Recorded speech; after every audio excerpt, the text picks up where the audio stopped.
പിന്നെ സംഘപരിവാർ പ്രവർത്തകനായിരുന്ന, അതിൻ്റെ നേതാവായിരുന്ന, ഒരു ഘട്ടത്തിൽ അതിൻ്റെ ഔദ്യോഗിക വക്താവായിരുന്ന, ചാനൽ ചർച്ചകളിലൊക്കെ സംഘപരിവാർ രാഷ്ട്രീയം അതിശക്തമായി പറഞ്ഞിരുന്ന സന്ദീപ് വാര്യർ, അദ്ദേഹം BJPയും ആ സംഘപരിവാർ പാളയവും വിട്ട് മതേതര രാഷ്ട്രീയത്തിലേക്ക് വരാൻ വേണ്ടി തീരുമാനിച്ചു. അതിൻ്റെ കാരണങ്ങൾ എന്തുതന്നെ ആയിക്കൊള്ളട്ടെ. അപ്പോൾ സന്ദീപ് വാര്യരെ പോലെയുള്ള ഒരു കടുത്ത സംഘപരിവാർ നേതാവ് ആ പാളയം വിട്ട് മതേതര പക്ഷത്തേക്ക് വരുന്നു എന്നറിയുമ്പോൾ സ്വാഭാവികമായും ഇവിടുത്തെ മതേതര ജനാധിപത്യ പ്രസ്ഥാനങ്ങളൊക്കെ തന്നെ വളരെയധികം സന്തോഷിക്കേണ്ടത് തന്നെയാണ്. കാരണം ഒരാളെയെങ്കിലും, നേതാക്കളാകട്ടെ പ്രവർത്തകരാകട്ടെ, ആരെങ്കിലും ഒരാളെയെങ്കിലും മതതീവ്രവാദത്തിൻ്റെ പക്ഷത്തു നിന്നും മതേതര പക്ഷത്തേക്ക് കിട്ടിയാൽ അത് നല്ലൊരു കാര്യമായി മാത്രമേ കാണാൻ സാധിക്കുകയുള്ളൂ. അദ്ദേഹം സംഘപരിവാർ പാളയം വിട്ട് വരുമ്പോൾ ഒരു പക്ഷേ CPMലോ CPIയിലോ ഒക്കെ ചേരുമെന്നൊക്കെയാണ് ആദ്യം പറഞ്ഞു കേട്ടിരുന്നത്. എന്തുകൊണ്ടോ അദ്ദേഹം CPMലോ CPIയിലോ ചേർന്നില്ല. അതിനും അതിൻ്റേതായ കാരണങ്ങളുണ്ടായിരിക്കും. പക്ഷേ കോൺഗ്രസ്സിലാണ് പോയിരിക്കുന്നത്. കോൺഗ്രസ്സിന് സംഘപരിവാറുമായിട്ടും അതുപോലെ മുസ്ലിം തീവ്രവാദ സംഘടനകളുമായിട്ടും ഒക്കെ ചില അടുപ്പങ്ങളൊക്കെ ഉണ്ട് എന്ന് അറിയാം. ചില രഹസ്യധാരണകളും പരസ്യധാരണകളും ഒക്കെ ഉള്ളത് നമുക്കറിയാം. പക്ഷേ എങ്കിലും അടിസ്ഥാനപരമായി കോൺഗ്രസ് ഒരു മതേതര പ്രസ്ഥാനമാണ്. പക്ഷേ കോൺഗ്രസിൻ്റെ രാഷ്ട്രീയ നിലപാടുകളോടും അവസരവാദപരമായ സമീപനങ്ങളോടും വർഗീയ മതതീവ്രവാദ പ്രസ്ഥാനങ്ങളോടുള്ള ഒരു സോഫ്റ്റ് കോർണർ, അല്ലെങ്കിൽ അവരെ തിരഞ്ഞെടുപ്പ് വിജയത്തിന് വേണ്ടിയിട്ട് അവരുമായിട്ട് മതതീവ്രവാദ സംഘടനകളുമായിട്ടൊക്കെ പലപ്പോഴും രാഷ്ട്രീയ ധാരണകൾ ഉണ്ടാക്കിയിട്ടുള്ള ചരിത്രം അവർക്കുള്ളതുകൊണ്ടും അത്തരത്തിലുള്ള പ്രവണതകൾ ഇപ്പോഴും കോൺഗ്രസിനകത്ത് നിൽക്കുന്നു എന്നുള്ളതുകൊണ്ടും കോൺഗ്രസിൻ്റെ അത്തരം നിലപാടുകളെ, അത്തരം രാഷ്ട്രീയ സമീപനങ്ങളെ ഇടതുപക്ഷ പ്രസ്ഥാനങ്ങൾ CPIM ഒക്കെ ഇനിയും എതിർക്കും, എല്ലാ കാലത്തും എതിർത്തിട്ടുണ്ട്. എന്നിട്ട് അവർ CPMും സംഘപരിവാറുമായിട്ട് രഹസ്യധാരണകളുണ്ട് എന്നൊക്കെ വരുത്തി തീർക്കുന്നതിന് വേണ്ടിയിട്ടുള്ള കൊണ്ടുപിടിച്ച ശ്രമങ്ങൾ ഇവിടുത്തെ വലതുപക്ഷ മാധ്യമങ്ങളും കോൺഗ്രസ് ഉൾപ്പെടെയുള്ള രാഷ്ട്രീയ എതിരാളികളും ചെയ്തു പോരുന്നുണ്ട്. അതിൻ്റെ ഉദ്ദേശമെന്ന് പറയുന്നത്, ഒരു തിരഞ്ഞെടുപ്പ് വരുമ്പോൾ ഇവിടുത്തെ മതന്യൂനപക്ഷങ്ങളുടെ വോട്ടുകൾ സമാഹരിക്കുന്നതിന് വേണ്ടി, അവരെ ഇടതുപക്ഷത്തിനെതിരാക്കുന്നതിന് വേണ്ടി ബോധപൂർവം നടത്തുന്ന പ്രചാരണം മാത്രമാണ്. കാരണം ഒരിക്കലും CPMൻ്റെയോ ഇടതുപക്ഷത്തെ മറ്റ് സംഘടനകളുടെയോ ആശയങ്ങളുമായി ഒരു തരത്തിലും സംഘപരിവാർ രാഷ്ട്രീയത്തെ കൂട്ടിക്കെട്ടുവാൻ കഴിയുകയില്ല. കാരണം അത് രണ്ടും വളരെ വിപരീത ധ്രുവങ്ങളിലുള്ള രണ്ട് ആശയങ്ങളാണ്. ഒരിക്കലും കഴിയില്ല. അത് ഹിന്ദുത്വ തീവ്രവാദികളുമായിട്ട് മാത്രമല്ല, മുസ്ലിം തീവ്രവാദികളുമായിട്ടാണെങ്കിലും, ഇനി ക്രിസ്ത്യൻ തീവ്രവാദികളുണ്ടെങ്കിൽ അവരുമായിട്ടാണെങ്കിൽ പോലും മത തീവ്രവാദികളുമായി ഒരു തരത്തിലുള്ള ധാരണകളും നടത്തുവാൻ CPIM പോലെയുള്ള ഒരു പ്രസ്ഥാനത്തിന് കഴിയുകയില്ല എന്നുള്ളതാണ്. കാരണം ഇത് രണ്ടും ഒരിക്കലും ഏച്ചുകെട്ടാൻ കഴിയുന്ന രണ്ട് ആശയങ്ങളല്ല എന്നുള്ളത് തന്നെയാണ് അതിൻ്റെ കാരണം. അതുകൊണ്ട് തന്നെയാണ് സംഘപരിവാറിൻ്റെ പ്രധാനപ്പെട്ട ശത്രുവായി, അല്ലെങ്കിൽ ഈ രാജ്യത്ത് നിന്ന് തന്നെ ഇടതുപക്ഷത്തെ ഒന്നാകെ തൂത്തെറിയുവാൻ പണിപ്പെടുന്നവരാണ് അവർ, അങ്ങനെ ആഗ്രഹിക്കുന്നവരാണ് അവർ. കാരണം അവരുടെ നമ്പർ 1 ശത്രുക്കൾ CPMും അതുപോലെയുള്ള ഇടതുപക്ഷ പ്രസ്ഥാനങ്ങളുമാണ്. അവരുടെ ആശയങ്ങൾക്കെതിരായിട്ട് അതിശക്തമായ നിലപാടുകൾ എടുക്കുന്നത് ഇടതുപക്ഷമാണ് എന്നുള്ളത് കൊണ്ട് തന്നെ ഇടതുപക്ഷം സ്വാഭാവികമായിട്ടും അവരുടെ ശത്രുവായി മാറും. സന്ദീപ് വാര്യർ എന്ന് പറയുന്ന സംഘപരിവാർ പ്രവർത്തകൻ, നേതാവ് ഇപ്പോൾ ചേർന്നിരിക്കുന്നത് കോൺഗ്രസ്സിലാണ്. കോൺഗ്രസ് രാഷ്ട്രീയത്തോട് അദ്ദേഹത്തോട് എത്രമാത്രം താതാത്മ്യം പ്രാപിച്ച് പോകാൻ കഴിയും എന്നുള്ളത് ഇനി കണ്ടറിയേണ്ടുന്ന കാര്യമാണ്. മുമ്പൊക്കെ തന്നെ കോൺഗ്രസ്സിലോട്ട് ചെന്ന ആളുകളുടെയൊക്കെ സ്ഥിതി നമ്മുടെ മുന്നിലുണ്ട്, അവരുടെയൊക്കെ ചരിത്രം നമ്മുടെ മുന്നിലുണ്ട്. എങ്കിലും അദ്ദേഹത്തിന് സംഘപരിവാർ രാഷ്ട്രീയത്തിൻ്റെ ഭാഗമായി നിന്ന് വെറുപ്പിൻ്റെ രാഷ്ട്രീയം, മതവിദ്വേഷത്തിൻ്റെ രാഷ്ട്രീയം, മത തീവ്രവാദത്തിൻ്റെ രാഷ്ട്രീയം കൈകാര്യം ചെയ്യുന്ന ഒരു പ്രസ്ഥാനത്തിൽ നിന്നും ഒരു മതേതര പ്രസ്ഥാനത്തിലേക്ക് പോകുന്നത്, അത് കോൺഗ്രസ്സിലാണെങ്കിലും മറ്റേത് പ്രസ്ഥാനത്തിലേക്കാണ് പോകുന്നതെങ്കിലും അതിനെ സ്വാഗതം ചെയ്യേണ്ട കാര്യം തന്നെയാണ്.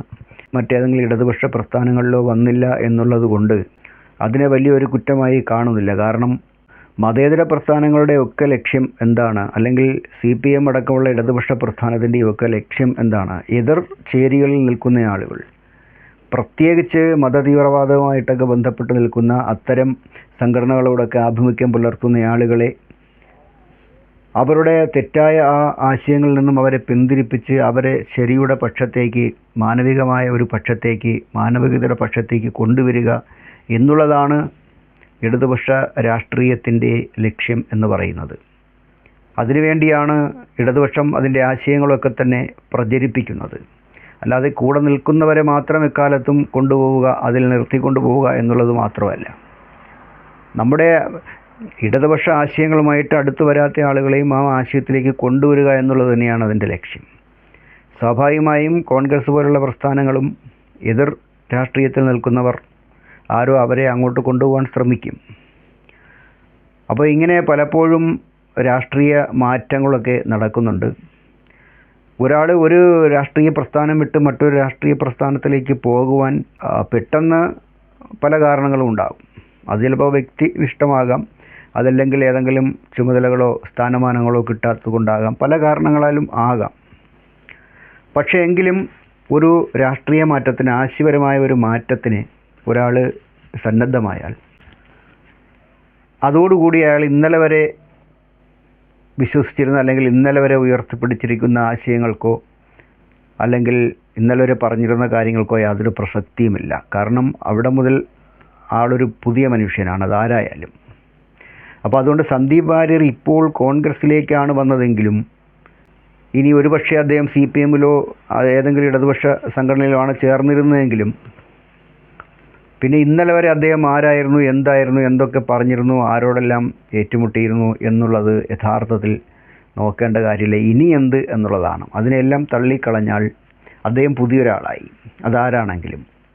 പിന്നെ ആ വരുന്ന സ്ഥലത്ത്, ആ വരുന്ന പ്രസ്ഥാനത്തിൽ, എത്തിച്ചേരുന്ന പ്രസ്ഥാനത്തിൽ നിന്നുകൊണ്ട് അദ്ദേഹം എടുക്കുന്ന നിലപാടുകളും സമീപനങ്ങളും ഒക്കെ ആയിരിക്കും അദ്ദേഹത്തിൻ്റെ അതിലെ ഭാവി, നിൽക്കുന്നിടത്തെ ഭാവി തീരുമാനിക്കുന്നത്, പിന്നെ നിൽക്കുന്നിടത്തെ ഭാവി തീരുമാനിക്കുന്നത്. അതുമാത്രം നോക്കിയാൽ മതി. കാരണം ഇതൊരു ചേഞ്ചാണ്, അതാർക്കും എപ്പോഴും സംഭവിക്കാവുന്ന ഒരു കാര്യമാണ്. കോൺഗ്രസിനെ സംബന്ധിച്ചിടത്തോളം കോൺഗ്രസ്സിൽ ചെന്നാൽ സന്ദീപ് വാര്യർക്കുള്ളൊരു ഗുണം എന്ന് പറയുന്നത് അവിടെ പകുതി സംഖ്യ മനസ്സോടുകൂടി തന്നെ അദ്ദേഹത്തിന് അതിൽ പ്രവർത്തിക്കാൻ സാധിക്കുമെന്നുള്ളതാണ്. പക്ഷേ ഇടതുപക്ഷത്തേക്കാണ് വന്നിരുന്നതെങ്കിൽ, CPM പോലെയുള്ളൊരു പ്രസ്ഥാനത്തിലേക്കാണ് വരുന്നതെങ്കിൽ അദ്ദേഹത്തിന് ആ സംഘി എന്ന് പറയുന്ന ഒരു ചിന്ത പോലും അദ്ദേഹത്തിൻ്റെ മനോമണ്ഡലങ്ങളിൽ പിന്നീട് ഉണ്ടാകാനേ പാടില്ലാത്തതാണ്. കാരണം ഒരിക്കലും പിന്നെ ആ ഒരു ചിന്താഗതി ഇടതുപക്ഷത്തെ ഏതെങ്കിലും ഒരു പ്രസ്ഥാനത്തിൽ, പ്രത്യേകിച്ച് CPM-ൽ ഒക്കെ നിന്നു കഴിഞ്ഞാൽ പിന്നെ അദ്ദേഹത്തിൻ്റെ പഴയ ആ സംഘി ചിന്തകൾക്ക് യാതൊരു പ്രസക്തിയുമില്ല. പക്ഷേ കോൺഗ്രസ്സിലാകുമ്പോൾ കുറച്ചൊക്കെ അദ്ദേഹത്തിൻ്റെ ചിന്തകളുമായിട്ട് തന്നെ മുമ്പോട്ട് പോകാം. കാരണം കോൺഗ്രസ്സിനുള്ളിൽ പകുതി മുക്കാലും കാൽഭാഗവും ഒക്കെ സംഘികളായിട്ടുള്ള ആളുകൾ ഇപ്പോഴും ഉണ്ട്. സംഘപരിവാർ രാഷ്ട്രീയത്തെ അനുകൂലിക്കുന്നവർ, അവരുമായി സന്ധി ചെയ്യുന്നവരൊക്കെ തന്നെ കോൺഗ്രസ്സിലുണ്ട്. അപ്പോൾ അതുകൊണ്ട് പൂർണ്ണമായും അദ്ദേഹത്തിന് സംഘീയ ആശയങ്ങൾ ഉപേക്ഷിക്കേണ്ടി വരില്ല എന്നാണ് വിശ്വസിക്കുന്നത്. പക്ഷേ എന്നാൽ പോലും സംഘപരിവാറിൽ നിന്ന് പുറത്തു വന്നത് നല്ലതാണ്. ഇപ്പോൾ ചിലരുടെയൊക്കെ സംസാരങ്ങൾ കേട്ട് കഴിഞ്ഞാൽ, ഇതിനോടുള്ള പ്രതികരണമൊക്കെ കേട്ട് കഴിഞ്ഞാൽ തോന്നും ഈ സന്ദീപ് വാര്യർ അവിടെ തന്നെ നിന്നാൽ മതിയായിരുന്നു. അങ്ങനെയല്ലല്ലോ. ഒരാൾ ആ പാളയം വിട്ട് അപകടകരമായ ഒരു ആശയം വിട്ട് പുറത്തേക്ക് വരുമ്പോൾ അതിനെ സർവാത്മന നമ്മൾ സ്വാഗതം ചെയ്യുകയാണ് വേണ്ടത്. അല്ലാതെ അദ്ദേഹത്തിൻ്റെ രാഷ്ട്രീയം ഇന്നലെ വരെ ഇന്നതായിരുന്നു, അദ്ദേഹം അവരെക്കുറിച്ച് ഇങ്ങനെ പറഞ്ഞിട്ടുണ്ട്, ഇപ്പോൾ അദ്ദേഹം പറഞ്ഞിട്ടുള്ളതൊക്കെ എല്ലാവർക്കും ഓർമ്മയുണ്ട്. ഗാന്ധിജിയെ ചെറുതായിട്ടൊന്ന് വെടിവെച്ചു കൊന്നു എന്നൊക്കെയുള്ള തരത്തിലുള്ള വിവാദ പരാമർശങ്ങളുണ്ട്. അതൊക്കെ അദ്ദേഹം നടത്തിയിട്ടുണ്ട്, ശരി തന്നെയാണ്. അപ്പോൾ ആ പാളയം വിട്ട് പുറത്തു വരുമ്പോൾ ആ പറഞ്ഞതിനെല്ലാം അദ്ദേഹം നിഷേധിക്കുന്നുവെന്നാണ്, അല്ലെങ്കിൽ ആ പറഞ്ഞതിന് എല്ലാം ക്ഷമാപണം ചെയ്യുന്നതിന് തുല്യമാണ് അത് അപ്പാടെ ഉപേക്ഷിച്ച് പുറത്തോട്ട് വരിക എന്ന് പറഞ്ഞാൽ. അതിന് പ്രത്യേകിച്ചൊരു ക്ഷമാപണത്തിൻ്റെ ആവശ്യം ഇല്ല.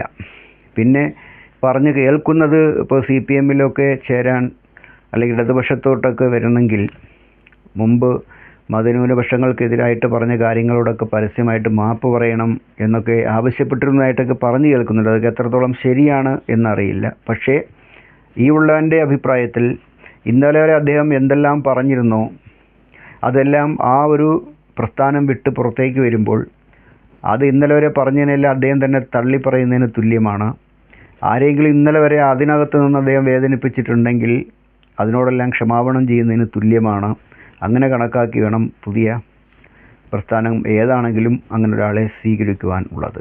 അപ്പോൾ അതുകൊണ്ട് വർഗീയ രാഷ്ട്രീയ പ്രസ്ഥാനങ്ങളിൽ നിന്ന് മതേതര രാഷ്ട്രീയ പ്രസ്ഥാനങ്ങളിലേക്ക് ആരെങ്കിലും വരുന്നെങ്കിൽ അതിനെ സ്വാഗതം ചെയ്യേണ്ടതാണ്. പിന്നെ എന്തുകൊണ്ടാണ് ഇപ്പോൾ സന്ദീപ് വാര്യരെ CPM ഇടതുപക്ഷമൊക്കെ വീണ്ടും രാഷ്ട്രീയമായി അദ്ദേഹത്തിനെതിരായിട്ട് സംസാരിക്കുന്നതെന്ന് വെച്ചാൽ സ്വാഭാവികമായും അദ്ദേഹം എത്തിയിരിക്കുന്നത് കോൺഗ്രസ്സിലാണ്. അപ്പോൾ കോൺഗ്രസ് രാഷ്ട്രീയത്തെ എതിർക്കുക എന്നുള്ളത് ഇടതുപക്ഷത്തിൻ്റെ ധർമ്മമാണ്, CPMൻ്റെയൊക്കെ ധർമ്മമാണ്. അപ്പോൾ അദ്ദേഹം കോൺഗ്രസിൻ്റെ ഭാഗമായി നിൽക്കുമ്പോൾ തീർച്ചയായിട്ടും കോൺഗ്രസിനെതിരെ ഇടതുപക്ഷം ഉയർത്തുന്ന എല്ലാ വിമർശനങ്ങൾക്കും സന്ദീപ് വാര്യരും പാത്രീഭവിക്കപ്പെടും. കാരണം അദ്ദേഹം ഇനി കോൺഗ്രസ് രാഷ്ട്രീയത്തിൻ്റെ ഭാഗമാണ്. അപ്പോൾ കോൺഗ്രസ് ഓരോ വിഷയങ്ങളിൽ എടുക്കുന്ന നിലപാടുകളെ, കോൺഗ്രസ് ഉയർത്തിപ്പിടിക്കുന്ന ആശയങ്ങളെ എതിർക്കുക എന്നുള്ളത്, കോൺഗ്രസിന് ആശയമൊന്നുമില്ല, പിന്നെ ഓരോ വിഷയങ്ങളിൽ എടുക്കുന്ന നിലപാടുകളുമായി ബന്ധപ്പെട്ട് ആണ് കോൺഗ്രസിനെ വിമർശിക്കുന്നത്. അല്ല പ്രത്യേകിച്ച് ആശയമൊന്നുമില്ല. അതൊരു വലതുപക്ഷ സംഘടനയാണ്, അതൊരു മുതലാളിത്ത ബോധം ഉൾക്കൊള്ളുന്ന ഒരു സംഘടനയാണ്. അതിനപ്പുറം വേറെ ആശയങ്ങളൊന്നുമില്ല. പക്ഷേ എങ്കിലും സംഘപരിവാറിനേക്കാൾ മെച്ചമാണല്ലോ, അങ്ങനെ തന്നെ കാണണം. സംഘപരിവാറിനെയും കോൺഗ്രസിനും ഒരു സംഘപരിവാറുമായിട്ടൊക്കെ ഇപ്പോൾ കേരളത്തിൽ തന്നെ നമുക്കറിയാം, SDP പോലും അവർക്കാണ് പിന്തുണ കൊടുക്കുന്നത്. അതിൻ്റെ കാരണം എന്താണ്? പരസ്യമായി SDP അല്ലെങ്കിൽ RSS പോലെയുള്ള BJP പോലുള്ള സംഘടനകളുടെ പിന്തുണയോ വോട്ടൊന്നും വേണ്ട എന്ന് പരസ്യമായി പ്രഖ്യാപിക്കുന്ന ഒരു പ്രസ്ഥാനമാണ് ഇടതുപക്ഷം, CPM ഒക്കെ. അപ്പോൾ സ്വാഭാവികമായിട്ടും അവർക്കൊന്നും ഇടതുപക്ഷത്തിന് പിന്തുണ തരണമെന്ന് ആഗ്രഹിച്ചാൽ തന്നെ പരസ്യമായി പിന്തുണ നൽകാൻ കഴിയില്ല. അതൊക്കെ കോൺഗ്രസ്സാണ്. കോൺഗ്രസ്സിനെ ഇപ്പോൾ പരസ്യമായിട്ട് പിന്തുണ കൊടുത്താലും അവർ വേണ്ട എന്നും പറയില്ല. എപ്പോഴും SDP പിന്തുണ കോൺഗ്രസ്സിന്, ഇപ്പോൾ ഞാനിത് പറഞ്ഞുകൊണ്ടിരിക്കുമ്പോൾ നടക്കുന്ന ഉപതെരഞ്ഞെടുപ്പുകളിൽ പോലും അവർക്ക് കിട്ടുന്നുണ്ട്. പക്ഷേ കോൺഗ്രസ്സിന് അതൊക്കെ ചെയ്യാൻ പറ്റും. പക്ഷേ CPMനോ ഇടതുപക്ഷത്തിനോ അതൊരിക്കലും ചെയ്യാൻ സാധിക്കില്ല. അങ്ങനെയുള്ള പ്രസ്ഥാനമാണ്.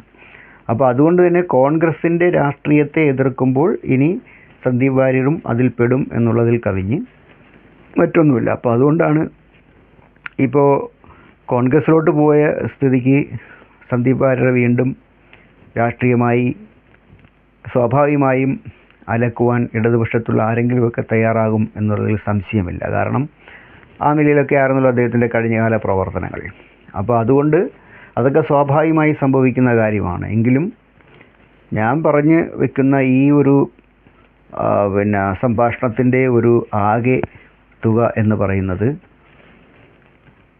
സംഘപരിവാർ പോലെയുള്ള ഒരു സംഘടനയിൽ നിന്ന് അതിൻ്റെ ഒരു വലിയ വക്താവായി, ഒരു തീവ്ര വക്താവായിട്ട് നിന്നിരുന്ന ഒരാൾ അത് ഉപേക്ഷിച്ച് വരുമ്പോൾ മതേതര പക്ഷത്തുള്ളവർ, അത് ഇടതുപക്ഷത്തുള്ളവരാണെങ്കിലും വലതുപക്ഷത്തുള്ളവരാണെങ്കിലും LDF ആണെങ്കിലും UDF ആണെങ്കിലും CPM ആണെങ്കിലും കോൺഗ്രസ് ആണെങ്കിലും ആരെങ്കിലുമൊക്കെ അവരെ സ്വീകരിച്ച് ആ പാളയത്തിൽ നിന്ന് അടർത്തി മാറ്റുന്നത് എന്തുകൊണ്ടും നല്ലതാണ്. മാത്രമല്ല, അത്തരം പ്രശ്നങ്ങൾ ആ പ്രസ്ഥാനത്തിൽ ഉണ്ടാകുമ്പോൾ അത് തീർച്ചയായിട്ടും അവർക്ക് ആ സംഘപരിവാർ സംഘടനകൾക്ക് BJPക്ക് ഒരു ക്ഷീണം തന്നെയാണ്. അങ്ങനെ ഒരു ക്ഷീണമൊക്കെ അവർക്ക് വരുമ്പോൾ അത് യഥാർത്ഥത്തിൽ ഇപ്പോൾ CPMനോ ഇടതുപക്ഷത്തിനോ കോൺഗ്രസിനോ ഒക്കെ എന്തെങ്കിലും ഒരു ക്ഷീണം സംഭവിച്ചു കഴിഞ്ഞാൽ BJP നന്നായിട്ട് ആഘോഷിക്കുമല്ലോ. അപ്പോൾ അതുപോലെ തിരിച്ചും അതിൻ്റെ 10 മടങ്ങ് ആഘോഷിക്കുവാൻ ഉള്ളൊരവസരമായി അതിനെ കാണുന്നതിൽ രാഷ്ട്രീയമായി യാതൊരു തെറ്റും ഇല്ല. കാരണം CPMൻ്റെയൊക്കെ ഭാഗത്തുനിന്ന് എന്തെങ്കിലുമൊക്കെ ഒരു കുറ്റം കണ്ടുപിടിക്കാൻ കഴിഞ്ഞാൽ എത്രമാത്രമാണ്. അല്ലെങ്കിൽ CPMന് എന്തെങ്കിലും CPM എന്ന് പറയുന്ന പാർട്ടിക്കുള്ളിൽ ഒരു ചെറിയ എന്തെങ്കിലും ഒരു പ്രശ്നം ഉണ്ടായാൽ തന്നെ, ഒരു ക്ഷീണമുണ്ടായാൽ തന്നെ എന്തെല്ലാം കോലാഹലങ്ങളാണ് അവരുണ്ടാക്കുക, എത്രമാത്രമാണ് അവരതിൽ ആവേശം കൊള്ളുക, എത്രമാത്രമാണ് അവർ CPMനെതിരായിട്ട് തിരിയുക. അപ്പോൾ അതുകൊണ്ട് അതുപോലെ BJP ഒരാൾ വരുമ്പോഴത്തേക്ക് അത് നന്നായിട്ട് ആഘോഷിക്കാം. അവർക്ക് അതൊരു ക്ഷീണം തന്നെയാണ്. അവരെത്രയൊക്കെ നിഷേധിച്ചാലും ഒരു പ്രസ്ഥാനത്തിൽ നിന്ന് ഒരാൾ പോയാൽ ഒന്നുമില്ല എന്നൊക്കെ പറയും. അതൊക്കെ ശരി തന്നെയാണ്. ഒന്നുമല്ല, പ്രസ്ഥാനമാണ് വലുത്, ഒരാൾ പോകുന്നതിൽ കാര്യമൊന്നുമില്ല എന്നൊക്കെ പറയും. അതൊക്കെ ശരിയും തന്നെയാണ്. അങ്ങനെ വലിയ പ്രസ്ഥാനങ്ങളിൽ നിന്ന് 1-2 പേര് കൊഴിഞ്ഞു പോയി എന്ന് വിചാരിച്ചാൽ ആ പ്രസ്ഥാനത്തിന് വളരെ വലുതായിട്ടൊന്നും സംഭവിക്കാനൊന്നുമില്ല. അതൊന്നും ആരും ആവർത്തിച്ച് പറയേണ്ട കാര്യങ്ങളൊന്നുമല്ല. പക്ഷേ എങ്കിലും വളരെ സജീവമായി ഒരു പ്രസ്ഥാനത്തിൽ നിൽക്കുന്ന ഒരാൾ അത് വിട്ട് എതിർപാളയത്തിലേക്ക് പോകുമ്പോൾ തീർച്ചയായിട്ടും അത് അതുവരെ നിന്ന പ്രസ്ഥാനത്തിനൊരു ചെറിയ ക്ഷീണം തന്നെയാണ് എന്ന കാര്യത്തിൽ സംശയമൊന്നുമില്ല. അത് എത്ര നിഷേധിച്ചാലും അത് ക്ഷീണം തന്നെയാണ്. ആ ക്ഷീണം BJPക്കും സംഭവിച്ചിരിക്കുന്നു. എന്തായിരുന്നാലും കോൺഗ്രസ്സിൽ സന്ദീപ് വാര്യർ ഇന്നലെ വരെ സംഘപരിവാർ രാഷ്ട്രീയത്തിൻ്റെ വക്താവായി നിന്ന ഒരാളിന് എങ്ങനെ കോൺഗ്രസ് പോലെയുള്ള ഒരു പ്രസ്ഥാനവുമായിട്ട് കൂടുതൽ കാലം മുമ്പോട്ട് പോകാൻ കഴിയുമോ ഇല്ലയോ എന്നുള്ളതൊക്കെ കാലം തെളിയിക്കേണ്ട കാര്യമാണ്. കാരണം കോൺഗ്രസിൻ്റെ രാഷ്ട്രീയം എന്ന് പറയുന്നത് സംഘപരിവാറിൻ്റെ സംഘടനാ കെട്ടുപാടുകളിൽ നിന്നും വളരെ വ്യത്യസ്തമാണ്, ആശയപരമായും വ്യത്യസ്തമാണ്. അപ്പോൾ അതുകൊണ്ട് എത്രത്തോളം നിൽക്കാൻ പറ്റും എന്ന് അറിയില്ല. അതിനിപ്പോൾ അത് ഇടതുപക്ഷത്തോ CPM വന്നതെങ്കിലും എത്ര കാലം അതിൻ്റെ സംഘടന ചട്ടക്കൂടുമായിട്ടൊക്കെ താതാത്മ്യം പ്രാപിച്ച് പോകാൻ കഴിയും എന്നുള്ളതൊക്കെ വരുംകാല ചരിത്രം തെളിയിക്കേണ്ട കാര്യങ്ങളാണ്. എന്തായാലും ഇത്തരത്തിൽ സംഘപരിവാർ പാളയത്തിൽ നിൽക്കുന്നവർ ഹിന്ദു, മുസ്ലിം, ക്രൈസ്തവ തീവ്രവാദ രൂപത്തിലൊക്കെ പ്രവർത്തിക്കുന്ന ആളുകളൊക്കെ അവർക്കൊക്കെ ഇതുപോലെയുള്ള മനംമാറ്റത്തിന് ഇതൊരു പ്രേരണയായി മാറട്ടെ എന്നുകൂടി എനിക്ക് ആശംസിക്കുവാനുണ്ട്. വെറുപ്പിൻ്റെ ന്യൂനപക്ഷങ്ങളോടുള്ള വെറുപ്പിൻ്റെ ഒക്കെ ആ ഒരു മനോഭാവം ഈ സംഘപരിവാർ രാഷ്ട്രീയത്തിൻ്റെ ന്യൂനപക്ഷ വിരുദ്ധത, പ്രത്യേകിച്ച് മുസ്ലിം വിരുദ്ധത, ഇതൊക്കെ ഉൾക്കൊള്ളാൻ പരിപൂർണമായിട്ടും കഴിയാത്ത ആളുകൾ ഒരുപാട് പേര് ഒരുപക്ഷേ സംഘപരിവാർ പ്രസ്ഥാനങ്ങളിൽ ഇനിയും ഉണ്ടായിരിക്കും. അവരെല്ലാം അത് ഉപേക്ഷിച്ച് അത് വിട്ടുപോരട്ടെ. കാരണം ഒരിക്കലും വെറുപ്പിൻ്റെ രാഷ്ട്രീയം ശാശ്വതമായൊരു സത്യമായിട്ടൊന്നും നിലനിൽക്കാൻ പോകുന്നില്ല. ഇപ്പോഴൊക്കെ കുറച്ച് നേട്ടങ്ങളൊക്കെ ഉണ്ടാകും, ഭരണമൊക്കെ കിട്ടും, ആ സമയത്ത് അതിനോടൊപ്പം നിൽക്കുന്നവർക്ക് അതിൻ്റെ ആനുകൂല്യങ്ങളുമൊക്കെ ലഭിക്കും. പക്ഷേ ആത്യന്തികമായി ഒരിക്കലും അപകടകരമായ ആശയങ്ങളൊന്നും നിലനിൽക്കില്ല എന്ന് തന്നെയാണ് നമ്മുടെ എല്ലാം ശുഭപ്രതീക്ഷ. അപ്പോൾ അതുകൊണ്ട് അത്തരം പ്രസ്ഥാനങ്ങളിൽ നിന്ന് ആളുകൾ പുനർവിചിന്തനം നടത്തി ഇതുപോലെ മതേതര പക്ഷത്തേക്ക്, മാനവികതയുടെയൊക്കെ പക്ഷത്തേക്ക് വരിക എന്നുള്ളത് ഇന്നല്ലെങ്കിൽ നാളെ സംഭവിക്കേണ്ടുന്ന കാര്യമാണ്. അതിൻ്റെ ഒരു തുടക്കം എന്ന നിലയിലൊക്കെ ഇതിനെ കണ്ടാൽ മതി എന്നാണ് പറയാനുള്ളത്. പൊതുവിൽ എന്തായിരുന്നാലും സന്ദീപ് വാര്യർക്ക് നമ്മുടെ ഇടതുപക്ഷത്തേക്കൊന്നും വന്നില്ലെങ്കിലും കോൺഗ്രസിലെങ്കിലും ചേർന്നതിൽ അദ്ദേഹത്തിന് ആ പ്രസ്ഥാനത്തിൽ കൂടുതൽ കാലം നിലനിൽക്കുവാനും ശോഭിക്കുവാനും ഒക്കെ കഴിയട്ടെ എന്ന് ആശംസിക്കുവാൻ ആഗ്രഹിക്കുന്നു.